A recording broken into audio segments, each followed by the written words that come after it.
right club. We are early and we are back. Ladies and gentlemen, welcome to the No Laying Up live show, presented as always by our friends at High Noon. Solly here, my guy, Big Randy here. Hello, Mr. Big. How are you? I am truly fantastic, Solly. One of my more favorite days of watching golf. So excited to be on and get to talk about it with you. It was a fantastic Sunday. It was a fantastic week of golf from Thursday to Sunday, especially with the U.S. Women's Open. We're going to talk a lot about that. We, of course, are also introducing High Noon's all-new vodka iced tea. It's time to finally ditch those sugary malt-based teas and try High Noon vodka iced tea made with real vodka, real iced tea.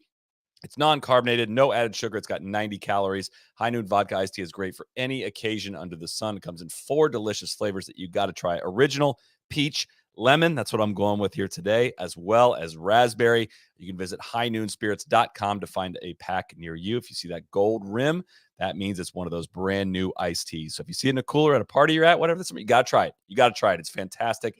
I'm not even a big iced tea guy, but I'm greatly enjoying it. So what a weekend. Go ahead.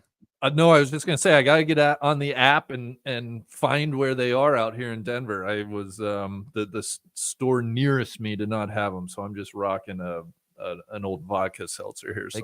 They got something good going. It's like a treasure hunt almost of some kind to find the flavor you're looking for or find the the style. It's fantastic. Highnoonspirits.com to find that pack near you.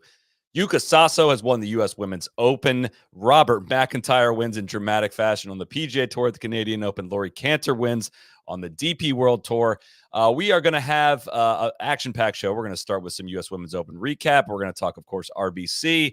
Couple other news and notes from around the golf world. We're going to bring in KBV, who spent a little time on site there this weekend with his daughters. I think he's checking out some of the media, Yuka Sasso's media right now. TC is going to join a little bit later. He is traveling this weekend, but he's coming in with some I don't know what they are. He wouldn't tell us what they are, but he's going to come bring us 3 takes that I'm sure are just going to be yelling at me about something that I probably didn't say, but I greatly look forward to that. But Big, if you allow me, I'd love to recap the final round of the U.S. Women's Open for those that maybe didn't get to see every bit of it. Solly. Let's get into it. So we have Andrea Lee, Minjee Lee, and Wichani Michai. Did I do it? You've messed me up so badly that okay. Yes, I never even went back and listened to how I pronounced her name originally Friday, just because it was going to be too traumatic. But you, sir, that was well done. I'm sure Marina, Alex, and Jane Parker smiling somewhere as they're listening to this. But they began the day tied at the top, 5 under par. Things were moving very quickly for Andrea Lee early. She made a bogey at the first hole while Minjee Lee got out and made birdie. By the time I got to like a TV to watch today, it was already Minjee Lee at 6 under. Andrea Lee was at 4.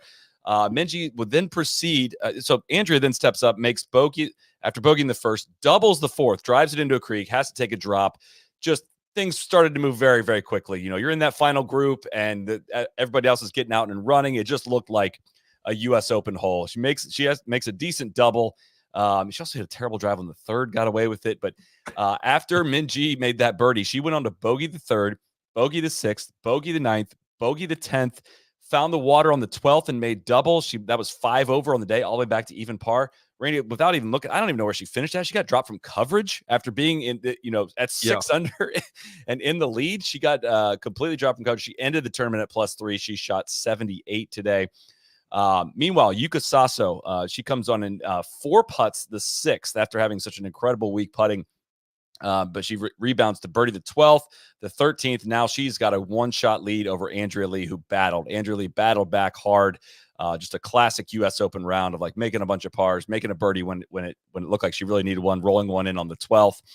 And then Sasso hit like the 2 memorable shots from this U.S. Women's Open. She had an incredible 5-iron into the 15th, a shot that like I don't know how many LPGA players have, not with iron. I mean, a lot of them use hybrids start when they get in that part of their bag, but it was just a magnificent shot up the hill to just a few feet, rolled in a testy little birdie putt on one of the harder holes on the course. 2-shot lead, steps up to 16, drivable 4. The tees moved up and absolutely stripes a fairway wood. I don't know what fairway wood it was. I don't think it was a 3-wood. I don't think she would need that much club because she hits it so far, but knocks it on 2-putt birdie. She birdies 4 of her last 5 holes. Now Andrea Lee is 3 back, going for the green on 16, hits a terrible shot that Morgan Pressel pointed out. She put a 3-wood in the bag just for that shot today. She had not carried it at that point this week. That was a great nugget from Morgan. But and Andrea battled, but just did not have a golf swing today, and ends up not putting it, not doing any damage there. She ends up finishing at even par. Yuka 3-putt 17, but makes par on 18 to win her second U.S. Women's Open in just dramatic, incredible fashion. 22 years old, youngest to win 2 U.S. Women's Opens. Well, I'm losing my breath. I feel like Neil after the PGA Championship. But what's your reaction to Yuka winning her second U.S. Women's Open? Well, it's awesome. I think that's my first reaction, my overriding reaction. Just listening to her afterwards on the green, the post round ceremony. Just, I don't know. You can just. She's very likable. She's extremely likable. Yes, thank you. That's what I'm searching for. Like, she's just somebody you want to root for. I remember 3 years ago watching the U.S. Women's Open at Olympic Club and was just so impressed by this teenager, right? She was still 19 years old. She was playing under the Filipino flag back then, but never gives anything away with her body language. And I would say on the flip side of that is one of the more, like when she was rolling there 15, 16, just the mannerisms and the confidence that was exuding from her was unbelievable to see and to watch. And I just love that she has now won 2 of these things. She's 22 years old now, 3 years ago. 2-time major champion. Like, honestly, we might have to talk about, like, is she being done dirty? Are the setups week to week too easy? Is that why Yuka is only winning these US Opens? But she's somebody that has had some close calls. She was, I believe, runner-up at the KPMG last year at Baltusrol. She just has a ton of game. And even though we're not as familiar with her as a Nelly Korda, if I were picking somebody, not named Nelly to win this week, to kind of set the stage for a lot of fun, not only this year, but for years to come, man, Yuka winning another U.S. Open would be very high on my list. So I'm excited, Holly. I just think like that. You mentioned her approach shot on 15. Our good friend Sophie Walker, who calls a lot of golf, knows women's golf more than anybody.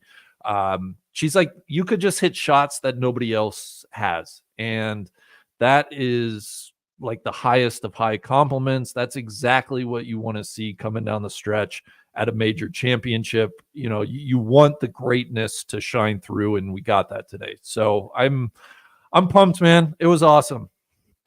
I'm filled with a little bit of regret here, Randy. If you rewind back to 2021, I was on the Yuka train before she won the U.S. Women's Open. That little, I forget what tournament it was. Like in April of that year was kind of like oh shit, like this is different. Like this is really different. It looked like she was on her way to world number one. She had kind of had a tough 2022, had the 2 close calls in majors last year, and I just kind of lost. I don't want to say I lost faith. I lost the enthusiasm for it. It looked like it was just going to kind of peter out and maybe not be this. And I don't have an answer for why we don't see this more often from her, because when she does do it, it looks, again, it just looks like what's unique about the U.S. Women's Open is that she's won. You guys talked about this Friday, like Olympic Club and Lancaster kind of have some similarities in terms of some of the elevation changes and the shots required to hold some of these greens, but it just requires a level of play and a style of play that's not like bullying the golf course. Like she has an ability to bully golf courses. She hits it so far. She could dominate par 5s and kind of,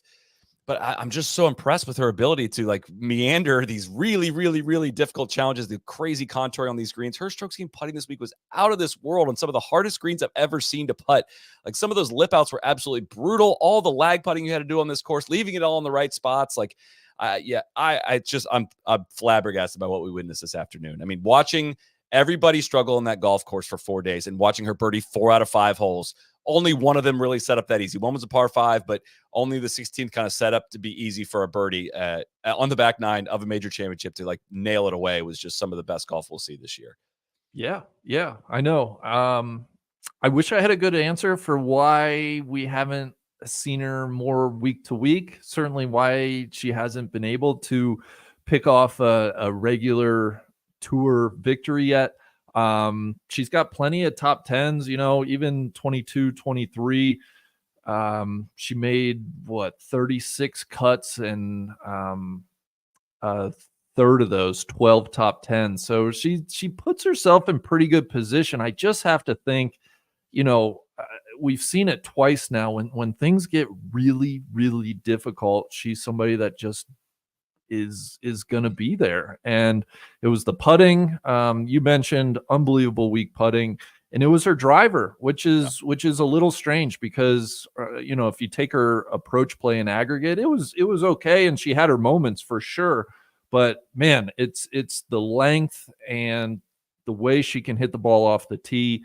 A little Rory McIlroy-esque, quite honestly. I remember 3 years ago when she won at Olympic Club, she said, like, I'm trying to model my driver swing off of Rory. And she and Rory actually connected after that. And it's one of those things. I honestly, like, her being only 22 years old, I hope this kind of unleashes her, right?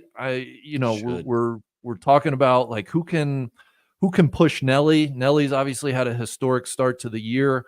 But women's golf can get really good here if we can get some players, some young players, especially international players, pushing Nelly. And I think Yuka certainly fits that bill. So yeah, maybe it's just like, hey, when the putter gets that hot, it's Yuka time. I'm not sure, but I know she is a worthy U.S. Open champion for sure. And somebody, Solly, I set the reminder on my phone, like, I just need to pick Yuka for the next decade. Set it and forget it. We've moved off Nelly so quickly. Yeah. Nelly, who? I might be on too much of a baseball kick when I say watch Yuka. It's like we're watching like a very toolsy player, right? And it's the fastball is 70 grade and the slider is like 60 grade. The command might be 30 grade. It might not be there all the time, but when it's there, gosh, is it like maybe the best? Like I hate to do the who's best is best kind of thing. I mean, Nelly's more consistent on more LPGA like setups, and this is very different, but like gassed up, man. When Yuka gets completely going, it's hard to pick anyone that would be better than her. And this was a totally different test. You guys talked about on Friday with Marina's line, like just print that up there of like, we don't get tested that often. Like we don't get put under scrutiny. Like you get, LPGA and PGA Tour events are like exhibitions compared to setups like this and tournaments like this in terms of, creating an entertainment product versus identifying the best player in a tournament, which is two different things. I want to talk about some of that, but we have our guy standing by. He has spent the day on site. He is in the media center in his familiar position. Kevin Van Valkenburg. Hello, KVV. How was your day? I'm doing fabulous, boys. Thanks for having me. Thank you for being here. What was the highlight of what you saw out there today? It was absolutely the 5-iron that Yuka hit into 15. I was right there behind that. And people talk a lot about her driver swing reminding them of Rory, but that was like the iron swing. That was the first time I was like, oh, that I've seen that before. We were talking to our caddy, Dylan Valkenburg, afterwards, and he's like, there's probably 10 players on the whole tour who can hit that shot. Yeah. And that's just a fact. Like, Nelly's one, but you struggled to come up with another 9. Like it was a ball above her feet. She's cutting it off that lie and just, letting it kind of catch the slope there and roll out to 3-4 feet. That was just an awesome, awesome shot. You couldn't watch that shot and tell me that anybody else was deserving of winning this championship. We've been trying to figure this out here. It's like why Yuka has 2 U.S. Women's Open wins and no LPGA wins. Would you have any insight into any of that? I think, Caddy was saying a little bit that like it just something lights up with her when the setups get harder. Like she has enough patience and doesn't get emotionally volatile when things start going bad. I mean, the 6th hole, she 4-putted today, right? Yeah. We would have completely thought that she was out of it at that point. I mean, I was off with Minjee. I thought, well, I'm going to follow the winner. I'm going to sort of write a coronation of Minjee. And slowly, like she just starts creeping back. If you'd have told me that person who 4-putted 6 was going to make 4 birdies on the backside, I would have been like, you're crazy. But she just has skills that reward this kind of game. I mean, it's a kind of Koepka like in a little bit. We make that Rory comparison, and she knows where to hit it, where to not make mistakes, and how to not freak out when things kind of go sideways. I think that KVV, just to underscore that, again referencing her speaking on the 18th green after receiving the trophy, you know, she talked about that 4-putt on 6. And it was just, you know, I realize English is not her native language, so I can't imagine giving an interview in a foreign language. But for her to say like third language, in her third language, but Tom Abbott asked her about that 4-putt on 6, and she was like, "Oh yeah, that was a good pin." Like that, essentially just talking about like that was a good experience. I'm gonna learn, and that's gonna be part of my takeaways from this week. And man, if she's carrying that type of mindset around with her, and talking about just, you know, obviously staying patient, enjoying, you know, trying to enjoy who you're playing with, and it just it does seep through that I think she like really, really likes a difficult golf course, and that's cool to see. It is interesting to watch her today. And like on 16, before she just absolutely hit that missile 3-wood, she's laughing it up on the tee. She's kind of joking with her caddy, joking with her playing partner. And then just all of a sudden, like just locks in and just hits a missile that's probably a 220 carry uphill. And you know, that was an awesome shot. It's so funny. Like watching her next to Andrea Lee again, like referring to the tools part of the conversation was just like, I have such appreciation for Andrea Lee. That's not a shot at her. I was so impressed with her ability to manage her way around that golf course and the shots and the creativity that were coming out of that one. But man, I'm on a Yucca high right now, man. It was so freaking cool. The difference only in the height of their iron shots. Exactly. I mean, Andrea's, you know, she really is. It's mesmerizing to watch her play in a different way, right? She's got to land it with a draw spin so that it's going, you know, it's going to land up short and bounce and roll out 20 yards. And that's awesome to watch. But then to watch, you could just take it way up in the air and stop it on some of the holes it's like, oh, okay. Like they both, you know, they'd an unbelievable shot into 12 and made birdie there. And it's just like, wow, there's only 10 people who can do that. And that's why it was fun to sort of watch this kind of setup. Is like, it's a different test. Well, and that's what this like when she 4-putted 6, right? You kind of alluded to like, oh, that would write them off. But what I really, really loved about this whole week really was like, there's almost nothing you can do aside from making a 10 on the 12th hole like Nelly did. There's almost nothing you do to play yourself out of it. Like you can always rebound, and like absolutely nothing was a guarantee, right? Some of the most boring tournaments are like when Minjee Lee, when she got to -6, if that would have been over, if there was nowhere for her to go backwards, it would have been a pretty boring tournament. It really would have. But it was like at no point was it like Allie Ewing had a scare in there. She drove 16, had a putt to get to 1 under par, and I was like, I mean, if Yuka doesn't, obviously in hindsight that doesn't look crazy, but if Yuka doesn't go on that run, like 1 under might have been good enough to win this thing. That was the most true like classic US Open I can remember watching in terms of it never got ridiculous, never got too hard. The winner finished at 4 under par, and it felt like you could do anything out there today. Allie Ewing shot 66 or 67 today. Minjee Lee shot 78. Like that is, as I'm not the first person to say this and won't be the last, of just saluting the course, the setup, everything that went into this golf tournament was just like, I'm buzzing right now, absolutely buzzing. And the players didn't feel embarrassed by any of it, right? There was nobody out here who was bitching about saying the setup stunk or that was kind of unfair, that they were pushed too hard to the limit. They were all like, yeah, this is fun. This is what a U.S. Open should be. And I think that the USGA ought to consider that, you know, on the men's side too. I mean, the men are probably more likely to complain, but I just think hats off to everybody all around for what we got this week. It honestly felt like a throwback, you know, when I was falling in love with the U.S. Open 20 years ago, right? At Shinnecock, or 2005 at Pinehurst. I remember Jason Gore and Retief Goosen, you know, shooting those crazy high 4th round scores. Like we got a pod for you next week, buddy. Yeah. Well, to your point though, you like day to day, and then certainly on the final day, you just can't trust anything. Like if somebody's playing well, you can go out and shoot 2-3 under par. But if you're a little bit off, that can snowball into a very high score. And Minjee's a great example of that. Watching that golf.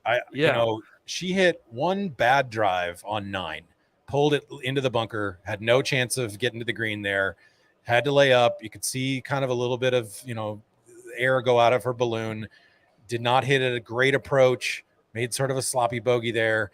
And then all of a sudden, you know, it was like, whoa, this is starting. Like she hit a good drive on 10, but hit a bad approach, and then it made a bad lag putt, missed that putt, and then it was like, oh my God. I think I said in our Slack, like, she's going to make a big number on 12 because she is just not hitting. You did call it. I did call it. I said she's just not hitting her irons precise. And when that ball was in the air, I was like, yep, boy, this is the first time I think I've truly made a truly good call, because I could tell it was not gonna carry far enough and rolled back into the creek there. Yeah, I mean, she won this tournament 2 years ago. Like, it's not like it. That's what reminded me of Retief. Was like, yeah, Retief had won 2 of the last 4 U.S. Opens at 2005 and was the 54-hole leader. Shot 81 or 80 and was never heard from again in the U.S. Open. Like, it's just crazy what this tournament can do to you. And it was cool to hear how many of the women talk about, man, I was so nervous out there. And just the crowd and the aura of it. And, just talking to a couple other media people, like, man, the women's U.S. Open means so much to these women. It is like the Masters and U.S. Open combined for them. It just is like the crown jewel of it all. And so they get so worked up. And I think that's why you saw a lot of ejections from some of the top players, as they got in their head like, oh man, I want this so bad.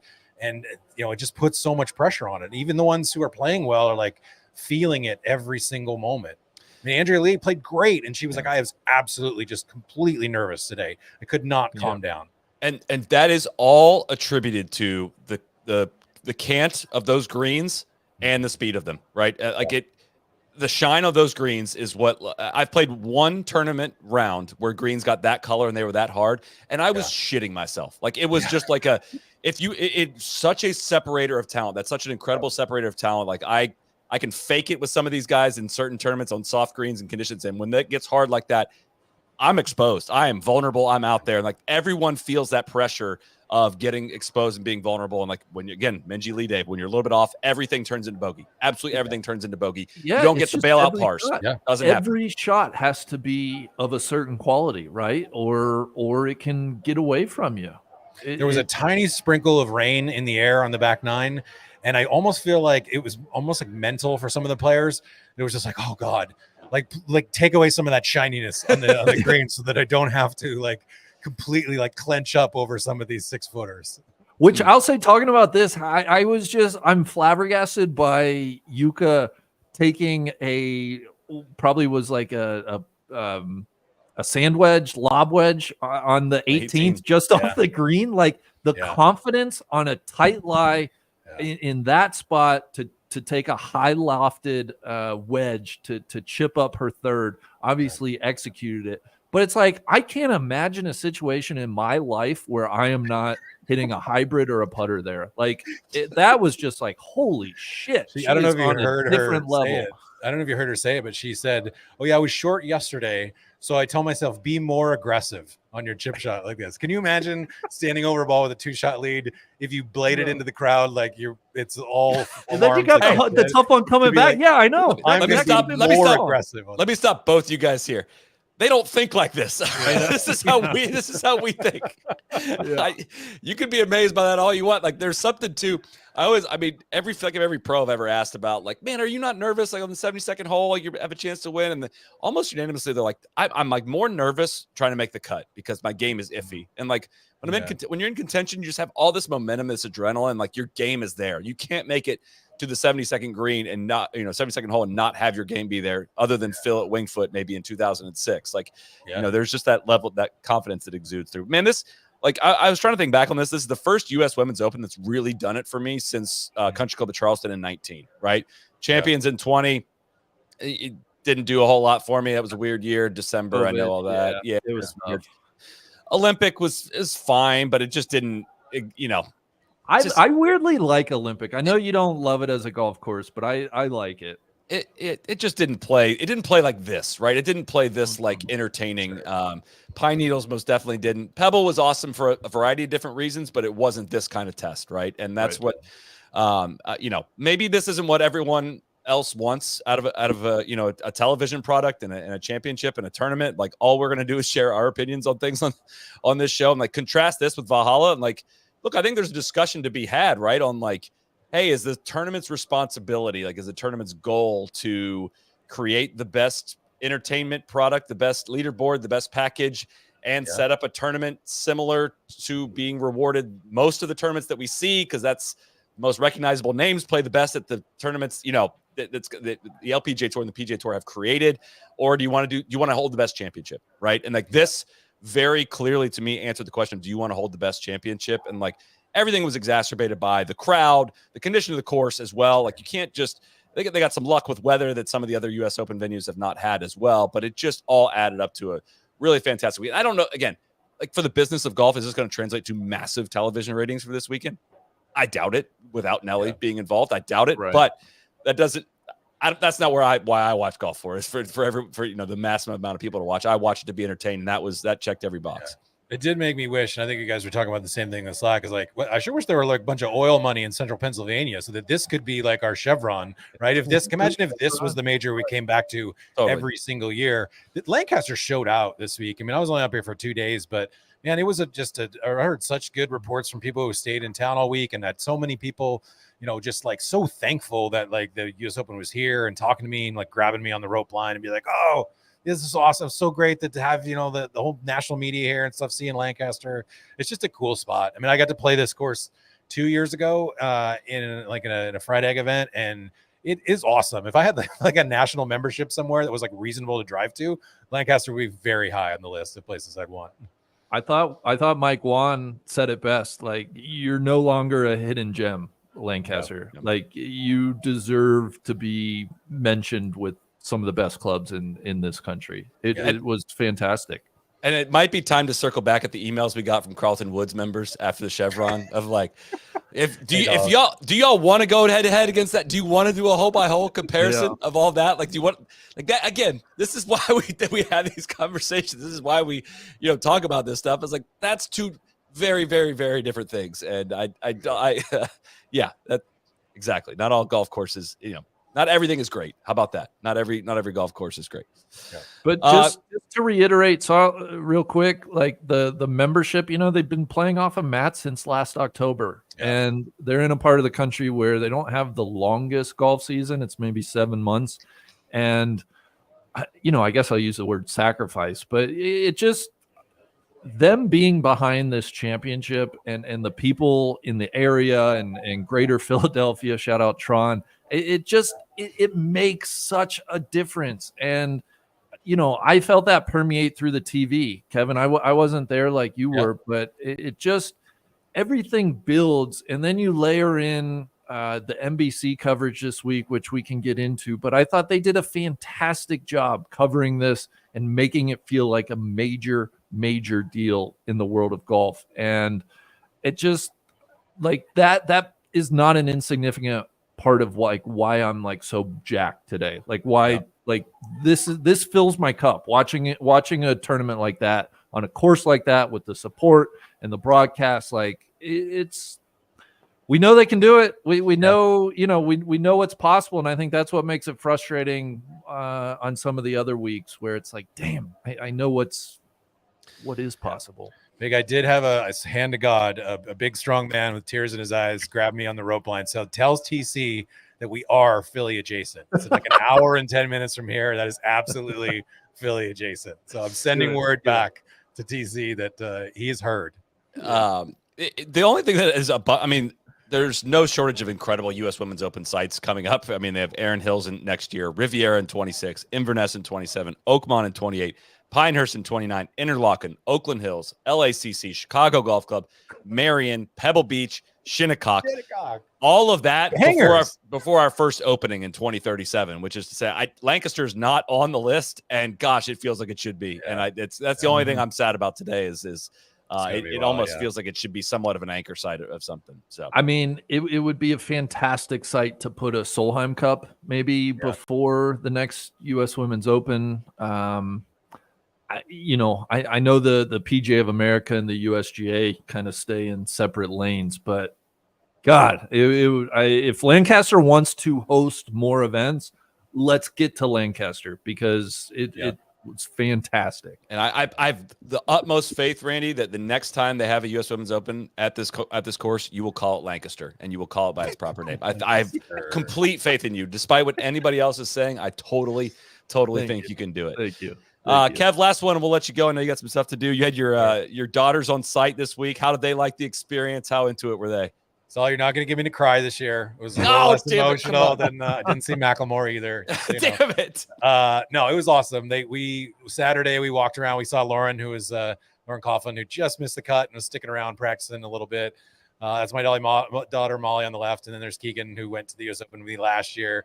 It was just so fun. I mean, it's really cool to get to see, particularly Keegan, who's like super into golf, her kind of clicking. You know, she's started playing more tournaments this year. She's really into golf. She's played in a couple of NLU tournaments, which is really fun to have her show up at a 30 handicap and like finish, second or third, and have all these people look at me and be like, dude, I need to move back a tee. But I mean, watching her like think through like shots and be like, Dad, I think Minji needs to hit a draw on this one, or Yuka's such a good putter. Like, she really is like starting to click in the like, nuances of the game. And so it's really fun. She walked around and watched Asterisk Tally today because she just wanted to see, like, man, that girl's only 3 years older than me. Like, this is really crazy to think about, Dad. And so that was just awesome. I honestly, it really did have a couple people grab me and be like, hey, it really means a lot to me that you like talk about your girls and golf and stuff, because I brought my girls to this event because you talked about it so much. And I don't know that I would have done that, like a few years ago, but it just kind of made me think, like, why not? Of course they should like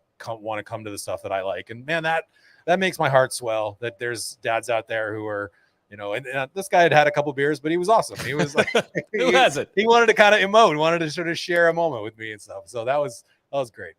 And I would say daughters and sons, like young boys, would have a great time watching these golf tournaments as well. 100%. You just get a ton more access. Like, again, if you have a major or any tournament coming near you, again, we've said this every single time, but they acknowledge, like, the players acknowledge you. Yeah. Like my kid just signed an autograph on the 72nd hole, 71st hole. Crazy. But like, my kids are sitting on the rope line on Saturday, and Keegan is like, great job, Minji. And she's like, oh, thank you. Like, literally in the middle of the competitive round, great job, Yuka. Oh, thanks. Appreciate you. Like, that would never happen for the most part in the men's game, like the final group at a major. And it just makes, kids sort of feel like wanted in the game because of that. All right. We're sending you on your way. Thank you so much for popping in, and safe travels and all that. And what could we, he's gone. There it is. All right. At every level of the game, when the biggest titles are on the line, like earlier this week at the NCAA Division I Men's Championship, the overwhelming majority of competitors chose Pro V1 or Pro V1X. 80, this is what it says. I assume this to be true. 89% of the field, that's 139 of 100. Seems like a lot. 6 players teed up a Titleist golf ball at Lancaster, including the individual champion and 4 of the 5 members of the team champions. With the national title on the line, Titleist golf clubs were also the top choice of players in every major equipment category. 51% of players gained a Titleist driver. Half the field played Titleist irons. 57% of the gap sand and lob wedges were Vokey designs. 26% used a Scotty Cameron putter, which is more than any other brand. The individual champ played a TSR2 driver, T-Series irons, Vokey SM10 wedges, and while there were 4 TSR drivers, 3 Titleist iron sets, and 12 Vokeys among the team champs. You can't play your best golf if you're not dialed in to every piece of your equipment. Visit Titleist.com to learn more and find a fitting near you. I got TC's in the bullpen, but I'm going to let him get a little bit more riled up here and fired up, because I know he's got a couple takes he wants to drop in. But Stephen Choi asked a question, Randy. What course would be the equivalent test for a men's major? A place that's clearly liked, fair, but a truly stern test? I don't know if I can answer that, honestly. And I'm not trying to be glib.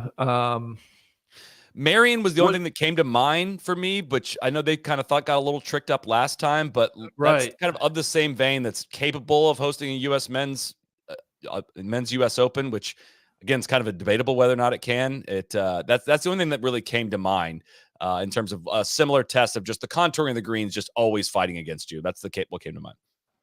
Yeah, I struggle. I mean, what was the country club real tricked up? It had a bit lower scoring, but I thought that was more on the proper side for a U.S. Open. Yeah, certainly Shinnecock. Listen, Pinehurst, if the wind blows and Pinehurst is showing its full teeth, I think you can put that in the discussion. I think we're going to get a good one, Pinehurst. I think let's revisit this. I think after the U.S. Open, I think, I don't want to say that they're not capable of doing this on the men's side, because I think they're lined up for a really good one this year. But it's a totally different kind of test than Lancaster is. I wish they could host a men's one there. I do not see that one fitting on that golf course, but again, I'm so excited. Well, one, I'm excited for like every future venue for different reasons. I think Erin Hills could play a lot like we saw Lancaster play this week. I'm super excited for that. Riv, of course, is my favorite stop each year on the PGA Tour. I'm so excited to watch the women play Riviera. But I think Inverness is the one that I have circled up in Toledo, where they played the Solheim Cup a few years back. And even for the Solheim Cup, which, you know, they don't have to like make it as difficult as possible. Man, Inverness was playing tough. And I think that's going to be a really, really good one here in a few years. I think it could play very similarly to this. And it's a type of place where I'm not sure it can host the men anymore. You know, that's what the shame of it is.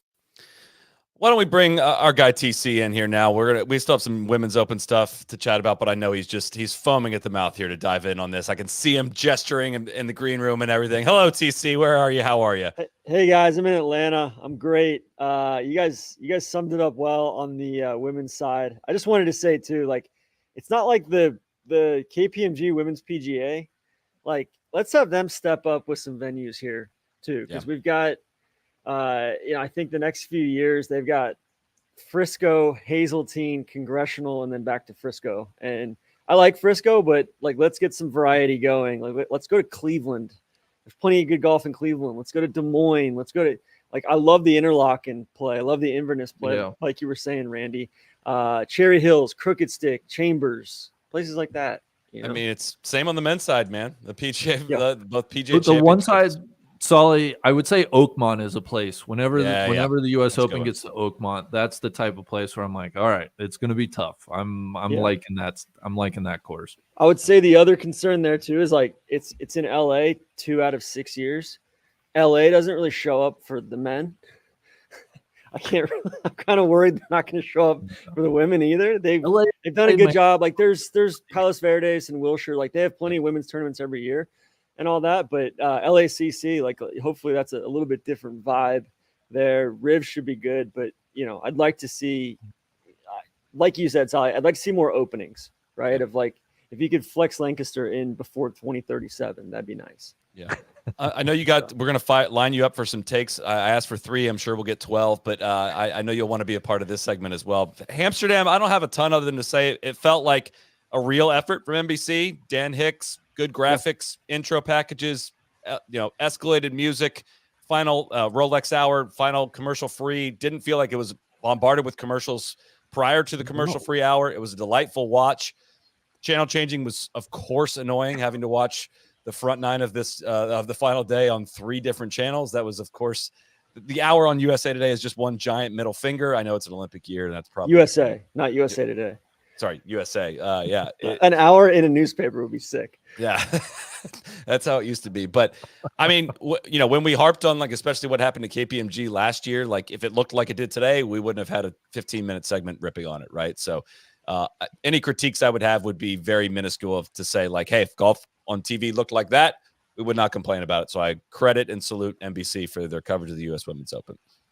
Amen. Could use more TV hours. Could use more TV hours still. Yeah, the 4 to 7 thing was kind of weird today too. Like it felt, I will say praise progress. They normally never nail the timing on the commercial free hour. It was great. They got the perfect hour window when like the golf was the best, the most people were in it, and things were kind of on a knife's edge. So great work there.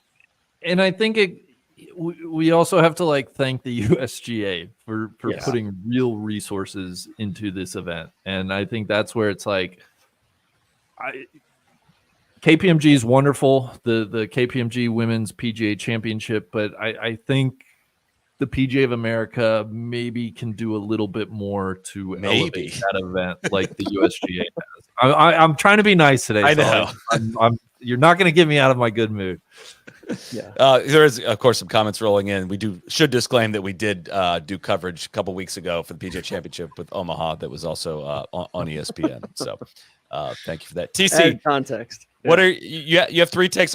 Any on the women's side that we want to cue you up for? I know we're going to talk some RBC here in a second, but anything we need to no, get part of it was going to be the venue stuff. So you kind of got one of my takes there. I did want to shout out Josh Saunders, the superintendent up there at Lancaster. Like you guys nailed it. Brilliant setup. It didn't embarrass anybody, right? It has, like, I think there's a good sign when the amateurs kind of get ejected after, like, all right, you've had your fun Thursday, Friday. Like, you're not gonna put 4 rounds together on this golf course without being one of the top players in the world. And sure enough, like, that happens. So, so I'll also say USGA wise too, props to the USGA for not only the resources, but I think for stepping on some necks at Comcast NBC over the last 6 to 8 months, or, probably longer than that. And just being like, hey guys, come on. Let's wait for US men's. Right. That's the one where they flood with commercials, because that's where all the revenue is. Tommy Roy got his toys this week. Yeah. I'm not sure if he was producing this week. I don't know if he was either. Yeah. I was referencing, he was. I would imagine he was. He does all their thought, biggest ones. But they had some wonderful drone shots. They just had camera angles where, if you watch a lot of LPGA week to week, or even some of these other majors, you're just like, yeah, we're not getting that anywhere else. Well, it was important to a course with that much land movement. Like some of the camera angles they got from the fairways and stuff of those uphill shots into those greens where you can only see the top of the flagstick. Like that's the whole deal, right? I mean, that's the whole purpose of playing at a golf course like this, and they captured. And props to them for not, props to the USGA for not wildly backing off of the setup. Yes, after 100%. round one, 100%. They stuck to their guns and all that. I think.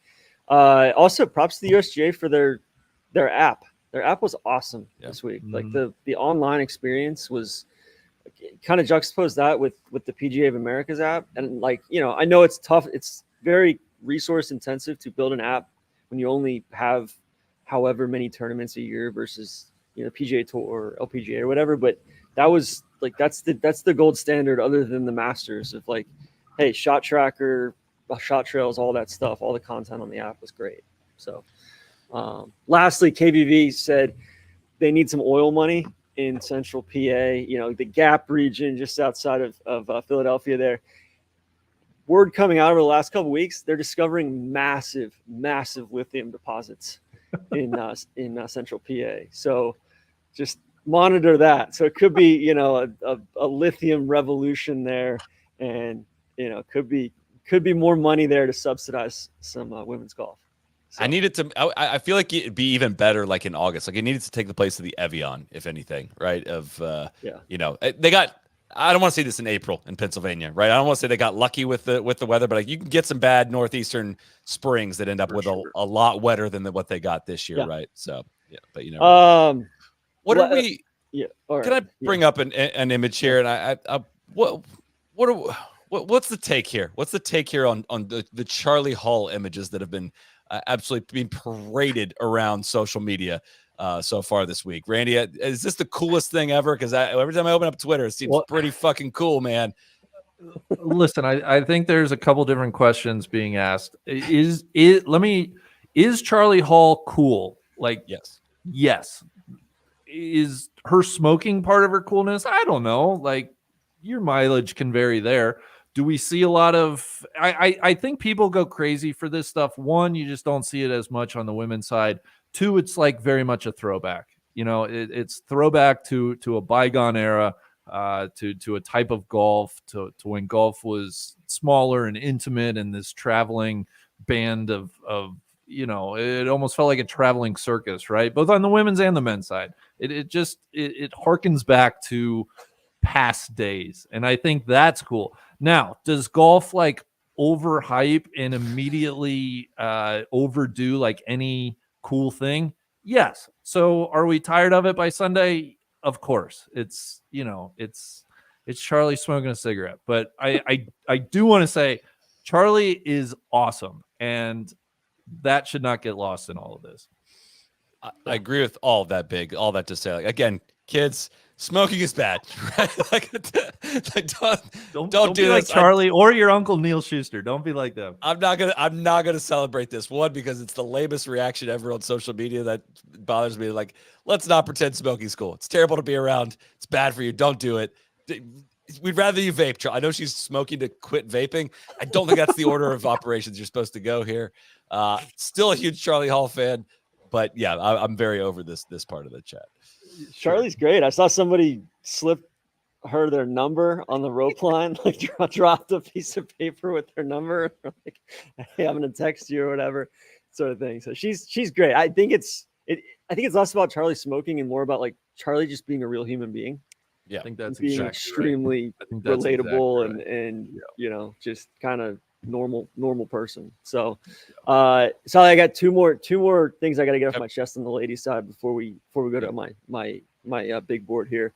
We got to raise the floor on these women's events, where it's like, hey, if there's not crazy ratings this weekend, that's fine, right? But I think enough people, you pique their interest, enough people watch, they tune back in next time, right? It's like you keep raising the floor. And then when you do have that Nelly major win next, or when you have that crazy playoff or crazy finish, there's going to be more people there for it. There's going to be more infrastructure there for it. There's going to be just going to be a higher floor, right? Yep. Mm-hmm. So that, and then I think the Thai women, what is up with this L being pronounced as N with Ubol versus Ubon? And Titacombe versus it's just I don't get it. Like, why can't we just spell it that way? You're translating it from another language anyway. Why can't we just translate it into that spelling, the phonetic spelling? I'm looking for something to argue with you on TC tonight. And I'm not seeing it. I'm right there with you. Let's change that then. Big shot, Bob. My guy, do you have an apology? What would I be apologizing for? Hypothetically, what would I be apologizing? You shit on him for years. You said he wasn't a good golfer. I think those were like verbatim your words. Pre-Ryder Cup. Big shot Bob. TC, there's a problem. Big shot Bob's not a very good golfer. He's not very good at golf. I think those were your words. I mean, he's like an average tour pro. I'm extremely happy for him. Can we start with the positive here? Like, that was epic, having his dad on the bag, wins the RBC Canadian Open, tears in their eyes, has a 4-shot lead. He's got to make last the entire final day. He seems like the realest dude, like the most like normal guy maybe out there on tour, like most like down to earth, and just like he probably said like 8 times in that interview afterwards, like, I can't believe I did this with him on the bag. He kept kind of slagging off his dad. I don't know if he realized he was doing it, but I can't believe I did it with this guy on the bag. It was awesome. I was getting, I don't want to say I wasn't crying in the club quite. I was close. I was getting pretty emotional there down the end. So if you want to start negative, TC, that's on you. I'm excited for Big Shot nothing Bob. but positivity from me. I'm getting flooded with negativity about Bob's a fast player. I don't know what happened today. He was playing kind of slow today. Things were moving quickly. He had the drone. There was, TC, I'm hearing all about this drone. What is going on with this? What do you have to say about the drone? So we're still collecting more info. I don't think he said foreigners, as we got to set the scene. Hold on. Josh Carpenter tweeted it out and said, big problem with Bobby Mack and the CBS drone. He said, I'm not going to tell you again. I spoke to the rules official before. That's ridiculous. Nance said, we're going to have to back the drone away from him because he's hearing everything. Dottie said the drone's headed to the airport. Which I hope the drone's the not one place you airport. can't drone, Dottie, is the airport. Yeah, you can't take it to the airport. And then what did Adam Schupak's tweet say? I could pull it up here in a second, but pull that up. But he tweeted that Robert MacIntyre called a rules official over to help the drone. Says it's all I can hear. Also mentioned I'm a foreigner and I know they don't want me to win. Not sure about that, but evident the drone noise is in his head. Then he followed up and said, to be clear on the drone, Bobby Mack explained politely several times that the drone was too close. When it returned, the CBS people inside the ropes all agreed with him that it was making too much noise. It was a legit issue and understandable that he was bothered when it returned. Total vindication. People were slagging him off on Twitter, saying he was bitching, he was moaning. He was not. The guy's trying to win his first PGA Tour event. Obviously, he's nervous. He's got his dad on the bag. He's getting all his own yardages. His dad's literally just carrying the bag. I felt bad for his dad today. He had to carry the stat, that's why he wasn't playing was doing all the work. It's the cat, like Bryson said. It's the caddies. he had to bring all his rain gear out. It was foggy, water on the club face, all sorts of stuff. So no, I think it was his dad's the greenkeeper at Glen Cruton in Oban, which is on the side of a freaking hill mountain, like going down towards Oban Harbor. It's such a remote. I mean, I think he practices when he's at home. He practices down at Loch Lomond, which is like an hour and a half, almost 2 hours each way. And he was just driving back and forth, and he just loves living in Oban that much. But I think it captures this really interesting, almost sad dichotomy of the sacrifices you have to make when you live somewhere like that to raise your game and be a world-class player. Like, he just moved to Orlando, which, Bob, we got to get you out of Orlando. Come up to Ponte Vedra, Jack's Beach, go to Naples. You can go anywhere. Just don't be in Orlando. No reason for that. But you know, like, he's talked a lot about how lonely it is on tour and how much he misses home. And he loves hanging out with his guys, loves playing shinty over there, which I guess has been kind of an issue for him of like, hey man, like, you're going to get hurt. You're going to break your wrist playing shinty. So, but he's just like, he seems like a real human being that, you know, just happens to be really good at golf. And he seems like he's greater than the sum of his parts too. I mean, that wasn't an easy final round today. And he was all over the lot for a few holes there, and, you know, and then stuffs it on 18. I mean, that was an exclamation point. And I was a little worried after that putt went by there, but no, what a great, I mean, his dad seems like the man. Like, his dad's first reaction was like, I grow grass. I'm a grass grower.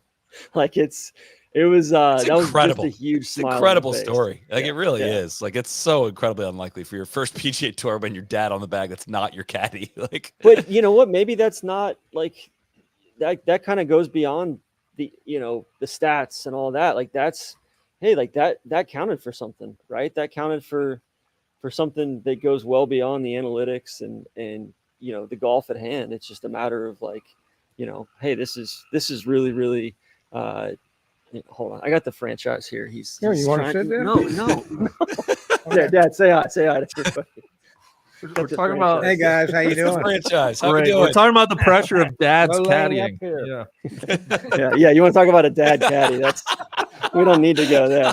What incredible timing. But yeah, like, you know, I think there's something there with, hey, like the issue wasn't a swing thing or a strategic thing or an analytics thing. It was just the dude was lonely and he just didn't have any juice on the road, you know? So I think that's cool. And it's cool to see him. It's cool to see good golfers from Scotland too. Because as a country these days, Scotland punches well below its weight as far as professional golf. But I think part of that is because they're almost 100%. Like, they're really good golfers. They're not really good professional golfers, because golf and professional golf are two radically different things at this point.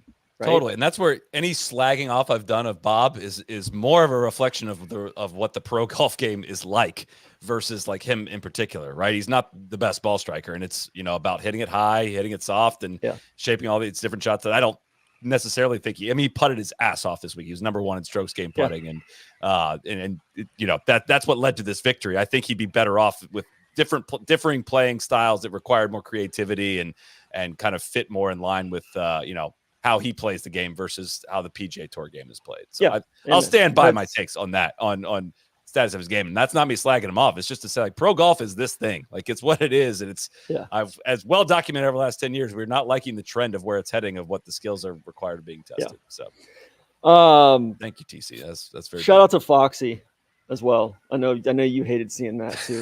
Another proper golfer. Guy, just, you know, he plays fast. Golf. He is like bombing. He is like the Ryan Brim of New Zealand. TC. He is like the bomb dude that you should he hits all the shots. He's super long, but he shapes the ball. Oh, cool. I still remember him shaping a shot into 11 at Augusta this year. Yeah, it was so sick.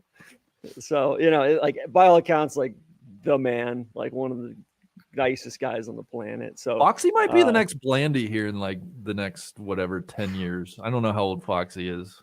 I need to look. I'd love to see, you know, the cleat. Well, so that's a great segue to my next. Before we get any farther, we were supposed to. This is on me. We should have done this before we left the LPGA segment. But Randy, will you give a shout out to our friends at Yeti for us as well for all the support of the LPGA content they've given us? My gosh, Solly, I thought you'd never ask. No, in all honesty, shout out Yeti. They have been a title sponsor all year of what we want to do on the LPGA Tour.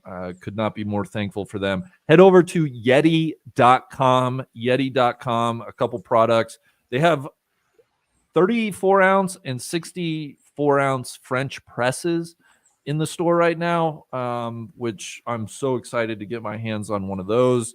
They have some new Rambler coolers, a 32-inch Rambler cooler Roadie 32 wheel cooler, which is one of their new products. They have some really cool colors, tropical pink.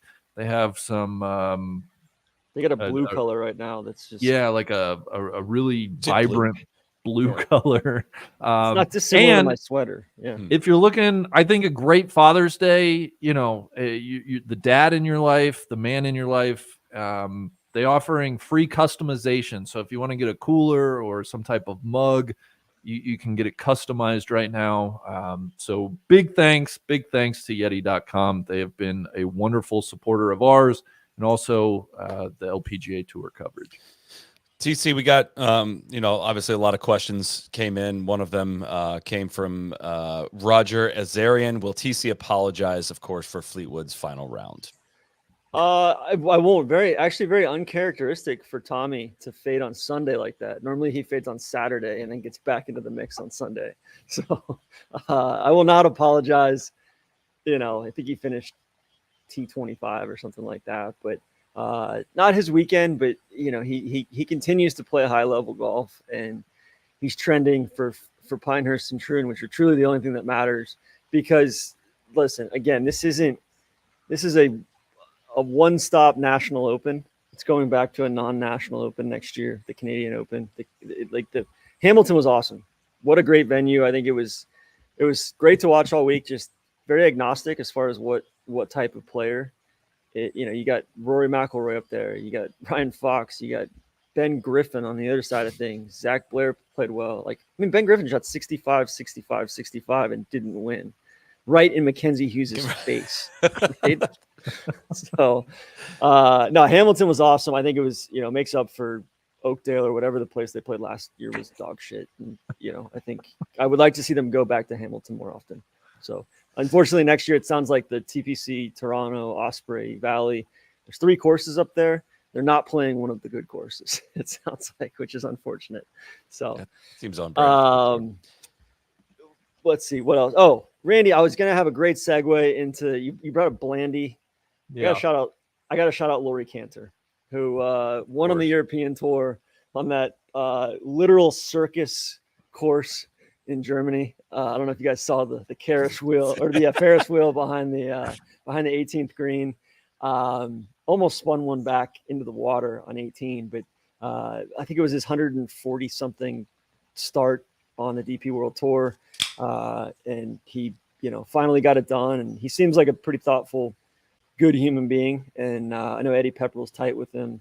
Anybody that's good with I saw Eddie. Richie Ramsey was pretty chuffed as you can tell the guys that like out there were pretty jacked up about this. So and you know what, Laurie, once a clique, always a clique. Yeah, once a clique, always a clique. He was on the cliques. He's been on the cliques. He's been on the Majestics, and then he's been a wild card within Live, and now he's the DP World Tour winner. What a circuitous route to that. So just wanted to holler there. And then also, Solly, I wanted to congratulate you on Tom Kim, the international superstar.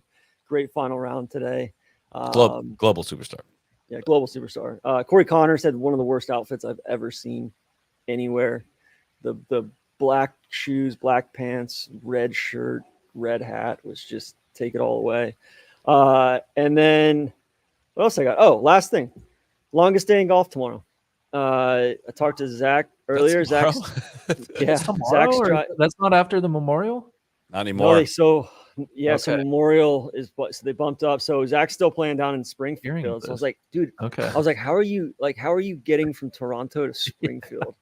And he's like, dude, we're driving. Honestly, yeah. He's right. Yeah, it's like 6 hours. I was like, are you going through Buffalo or are you going through Detroit? But I think they're going through Detroit and then down 75. But a lot of travel for these guys tonight, and then 36 holes tomorrow all over the country. So it's, I think for all the stuff that I hate about pro golf right now, like the sectional qualifying or final qualifying or whatever they call it these days, like somewhat makes up. It's a nice little one day antidote to all that of like, hey, it's still a meritocracy. You can still go earn it. You can still, the dream's still alive, right?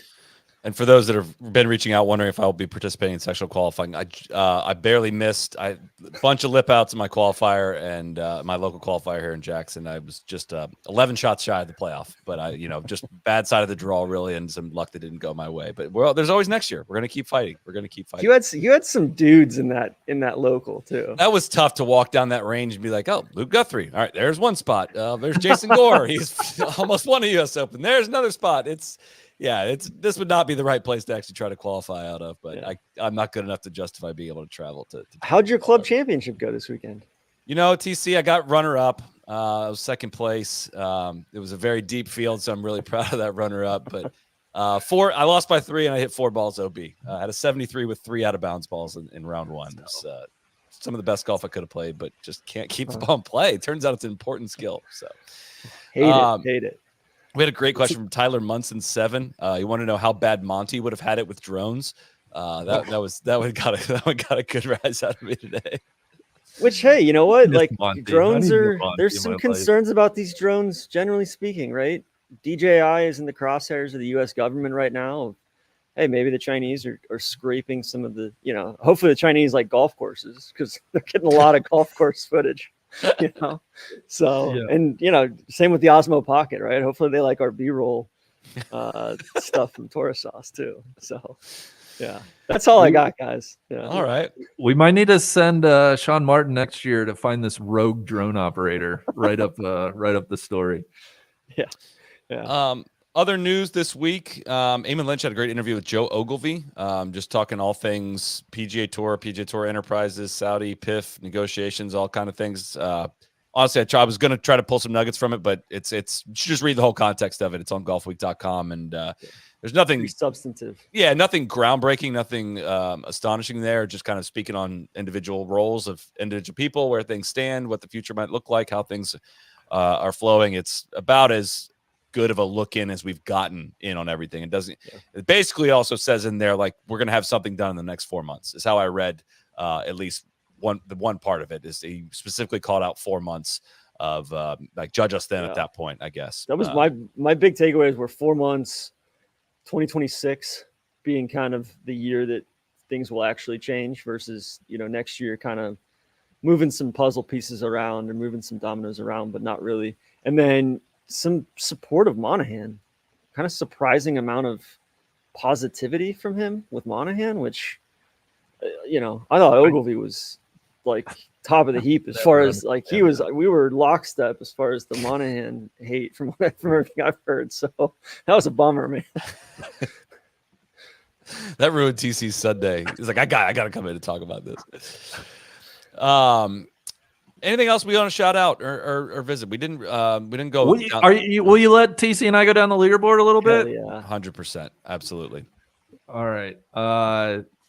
Well, let's. Are you ready to go down the leaderboard? No. Do you want me to lead it, or do you want to do it, Randy? I think you should do it, and I'll I got it up, TC. Let me lead it. Well, I mean, of course, we got to mention so many big names missing the cut. Nelly Korda at the top of that list. If you have been under a rock all week, she made a 10 on her third hole of the tournament, shot an 80 in the first round, and missed the cut. She was one of many big names, but we had some. I hadn't even turned it on yet. I was running a couple errands. I had a coffee. I hadn't even woken up yet. Solly. I was in line to get coffee, and I was about to sit down for a coffee meeting for like an hour, and she made a 10. I was like, what the hell? I thought I could at least catch her at the turn. Yeah. We mentioned Allie Ewing. Awesome weekend. 68-66. Very strong. That will go a long way, I imagine, to Solheim Cup consideration. She's usually in that captain's pick mix. So feels like Allie and Andrea are like no brainers, like pencil them in now, right? Yeah. And also Olympic qualifying as well. I mean, I don't know what those standings look like, but yeah, it's going to be tough for, I think, for Allie especially to jump up enough. I want to say her name one more time. Wachani Michai. Michai. Damn it. Wachani Michai. Listen, she shot 77 today, but she ends up tied for 6th. I was so impressed with her Saturday 69. Honestly, I thought she was going to shoot over 75 yesterday. She had a great third round, a tough one here on Sunday, but an awesome result for her. And then Ataya Titikum, a third Thai woman. She was also tied for 6. She went 68-68 this weekend. She's kind of a top 10 machine. We need her to start events a little bit better, but good to see Ataya Titikum. And then out of the top 10, 3 Japanese women other than the top 2, so 5 total in the top 10. And Ayaka Fudaway, just really solid. She's kind of like a top 10 machine, I feel like, a little bit. The majors. She might be Fleetwood right now. I know. I'm not sure where her game is gonna like get a win. I'm like, it just feels like she's bumping up against her ceiling, but maybe that's a take I'm gonna regret somewhat soon. Crazy high floor though. Yeah. Yeah. Takeda was really impressive today. Micro Mamacita, Yamashita. Yeah. Poosh is going to Such a slide good in with show. all sorts of pronunciation guides Of as course. well. Like he had like Of 6 course. in a row last night afterwards. But yeah, no, Anna Green. Yeah. Sorry, shout out TC, to all the Hannah- Japanese ladies. Like it was truly just disciplined and shout out to anybody that went under par today. Like there was no faking it. You had like master class in iron play, and then you're going to have to make a few putts as well. Yeah. So, which I was going to say, Hannah Green tied with Allie Ewing for the round of the day, 66. She ends up tied for 16th. Really good showing. I want to shout out, of course, Charley Hull gets a top 20. She had a very good weekend. I wanted to shout out a few women, though, kind of in that tied for 20, 30 range. Sophia Popov, good to see her back after a long maternity leave. She finished tied for 26th. Pia Babnik was somebody I tweeted about Thursday. So Pia Babnik was legitimately struggling to break 80 late in the year last year on the Ladies European Tour. For her to come out and shoot 70 on Thursday in those conditions, she struggled in her second round, but she ends up tied for 29th for the event. A great result for her. And then Kristen Gilman, who is a 2-time U.S. AM champion, like the can't miss amateur for a while. She finished tied for 36, a pretty good result from her. She's back on the LPGA tour, so I thought that was a good result. TC, any kind of as we go down the board, of course, we had 3 low AMs. They all tied. Asterisk, Tally, Megan Schofield, and Catherine Park all finished tied for 44th at 12 over. Our girl Gabby Ruffles, a little disappointing. She finished tied 51. Yeah, Amelia Garvey, she was T58, kind of expecting good things from her. Alexandra Forsterling, you'll probably be seeing her at Robert Trent Jones for the Solheim Cup on the European side. She kind of fell off after a strong first 18. But yeah, otherwise, I think the one that I can't really figure out, we've been talking about it since Solheim Cup, is Celine. This felt like it would have been a pretty strong layout for Celine, just as far as precision play and accurate driving, and it can't really put my finger on, because she was playing some of the best golf of anybody in the world last year, and has really fallen off a little bit since then. Can I ask a question? A lot of people are asking. I'm counting 2 Americans in the top 35 of the United States Open Championship, United States Women's Open Championship. What could the rationale possibly be here, and is this a cause for concern? I don't really think it's a new thing either. I mean, it's kind of that's it, but that's a very low number. I know that they are not the dominant country in women's golf, but like that is a shockingly low number. It kind of reminds me of like the U.S. men's tennis for 12 or 15 years there until Roddick came along. Just kind of there was that middle ground there. They was just like, man, who's going to step up and fill these shoes? And beyond Nelly, it's just a revolving door. Like, Lexi didn't really meet her expectations or anyone's expectations for her. Danielle Kang, I mean, good on Danielle for making the cut this week, playing pretty well. And yeah, but she's had injury stuff. Obviously Lilia lacks the most important ability right now. That's the big one. Yeah, Lilia Vu being hurt, that stinks. Nelly obviously missing the cut, but Sully, you're right. Not a banner week. Rose, I think Rose is a tough one. She looked so good. What was that, 3 weeks ago? Had to withdraw then the next week from Mizuho. I don't think it was as simple as like a stomach bug from stuff that we've heard. I think there's maybe a little bit. There's a medical issue there. I don't want to speculate because I do not know, but a disappointing week for Rose as well. So it's like when those three best Americans, Lilia wasn't even here. Nelly obviously had a disaster Thursday, and Rose just wasn't right. Yeah, it set a bad tone for the Americans. I'm counting 12. Excuse me.